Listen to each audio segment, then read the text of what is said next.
അയ്യോ. ഏ എന്താടോ? സൂത്ര, മുകളിൽ നിന്ന് പാറക്കല്ല് വീഴാൻ നല്ല സാധ്യതയുണ്ട്. ഓടുന്നതാ ബുദ്ധി. ഏ ധും.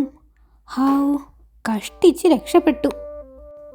പിന്നെ താൻ എന്തിനാ ഇത്ര നീട്ടി വലിച്ചു പറഞ്ഞത് മുകളിൽ നിന്ന് പാറക്കല്ല് എന്നൊക്കെ? ഇത്തവണ ഭാഗ്യത്തിന് രക്ഷപ്പെട്ടു. കല്ല് വീണതൊരു സെക്കൻഡ് മുൻപായിരുന്നെങ്കിലോ? ഇത്തരം കാര്യങ്ങളൊക്കെ ചുരുക്കി പറയണം, കോഡ് ഭാഷ പോലെ. എന്നാലേ രക്ഷപ്പെടാൻ സമയം കിട്ടൂ. കോഡ് ഭാഷയോ? ഉദാഹരണത്തിന്, പാറക്കല്ല് വീഴാൻ പോകുന്നേ, ഓടാൻ തുടങ്ങിക്കോ എന്നതിനു പകരം പാ വീ പോ ഓതു എന്ന് പറയാം. അതെ, പാ വീ പോ ഓതു എന്നു മാത്രം. അത് പെട്ടെന്ന് പറയാമല്ലോ. അത് കേട്ടാൽ ഓടി മാറാൻ ധാരാളം സമയം കിട്ടും.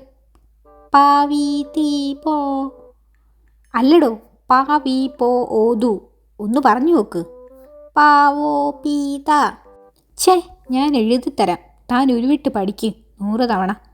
ഇനി മുന്നറിയിപ്പ് കൊടുക്കേണ്ടി വരുമ്പോൾ സംശയം തോന്നരുത്. പാ വീ പോ ഓതു, പാ വീ പോ ഓതു, പാ വീ പോ ഓതു, പാ വീ പോ ഓതു, പാ വീ പോ ഓതു. 40 തവണയായി സൂത്ര. ഹിഹി. പാ വീ പോ ഓതു, പാ വീ പോ ഓതു, പാ വീ പോ ഓതു, പാ വീ പോ ഓതു. ശബ്ദം താഴ്ത്തി പഠിക്കടോ.